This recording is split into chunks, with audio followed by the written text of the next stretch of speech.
Uh, I'll give you a perfect example, and I mentioned this to a young man. There's this trans man that I work with.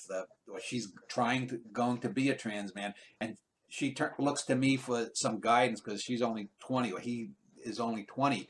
Um, and so I was talking to him about I had recently come across this music reaction channel, a channel called Brad and Lex, and it's this young black couple who listen to hard rock. There's a bizarre meme here in the U.S. where black people listen to white music and comment on it. Um, Yeah, yeah.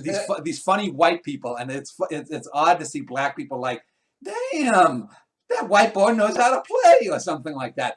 But there's this young black Right. couple. The woman's name is Lex, and when I saw her, it was weird because she's a very cute, energetic young woman of about 30. And she reminded me so much of this young black woman I dated in the mid 90s in Minneapolis. I had met her at this store that was run by the pop star Prince, and there was poetry readings every Sunday. And so I knew her for about 6 months. I finally asked her out, and we went together for a couple of months, fucked around a little bit, this and that. And then she decided to move to a suburb, and apparently, even though the suburb was closer than Minneapolis was to where we were, she ended things. So fast forward, I actually saw another woman a few years ago I worked with who reminded me a bit of this one. But this woman who's called Lex, she actually has, like, she's a pale, a lighter skinned black one, but has freckles on her face, which is really cute. And I didn't remember. In my mind's eye, I had forgotten that this woman that I was involved with, who was about 4 or 5 years younger than me, also was a black woman who had freckles on her face. And it wasn't until I saw the freckles on this woman on this music reaction channel that I remember that. That's what I mean by a convection current, because in my mind for all these years, when I would think of her, I forgot about the freckles on her, over her nose and face, and it, it's odd, rare to see a black person with freckles, obviously, because their faces generally are going to have the melanin that's going to be more, at least in their face, and the stuff exposed to the sun, more color congruent.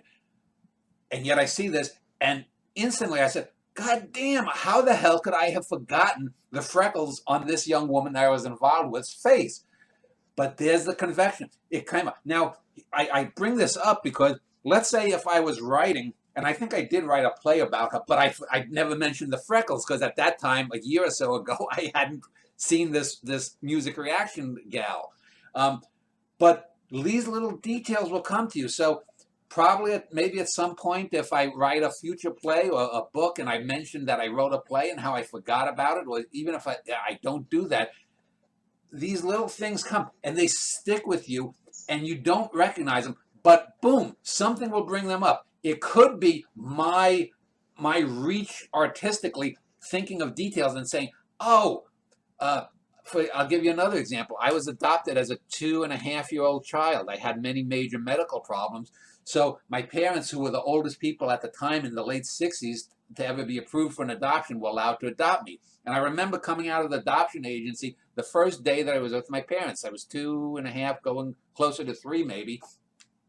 And I remember them walking me down the street outside the adoption agency, and I remember a hill. Years later, when I went to look for my natural family, I went back to the adoption agency, and it's on a slight incline. But what I thought was a hill in my mind was merely a slight bump of 2 or 3 inches of the pavement. But because I'm a little tot, that seemed to me to be a hill.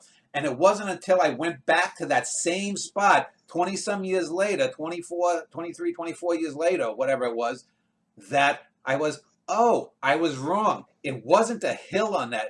We weren't on a hill. It was just a little rise, a little bump, that because instead of being 6 foot tall or 5 foot 10 inches off the floor of my eyes were only 2.5 feet or 2 feet off the ground. And so the loss of the detail of this young woman that I was intimate with over a quarter of a century ago, her freckles didn't come back to me until I saw this music gal with the freckles, and the fact that it was 20, almost a quarter of a century after I had left this place, and in my mind I always remembered that hill. It was wrong. These things come back to you, and those are the kinds of things you have to jump on, because everyone has those kinds of details.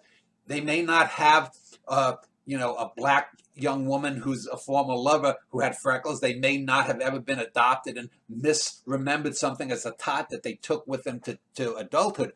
But I am sure that there is a woman, or I'm assuming you're straight, or a man if you're not, that there's a detail of a former lover of yours that you have forgotten, that when you're 42, you will meet someone who has a voice similar or look similar, and you'll say, oh, that reminds me of Juliana, or whoever your girlfriend might have been, or something that your father might have said to you in giving you advice that comes back to you, maybe just listening to something I said. These are the things that evoke those things that say, yes, I get that. Alex recently did a thing on Kurt Vonnegut's Slaughterhouse-Five versus Gravity's Rainbow. I don't know if you saw that or you follow Alex Sherriman stuff, but those kinds of little details in Vonnegut's novel are. There's many reasons it's a much better book than Gravity Raids, but it's those kinds of reasons that get to you and say, yes, I understand what Vonnegut is saying. That make that book a great book, that make the Vincetti Brothers a great book, and the vast bulk of my written work great itself.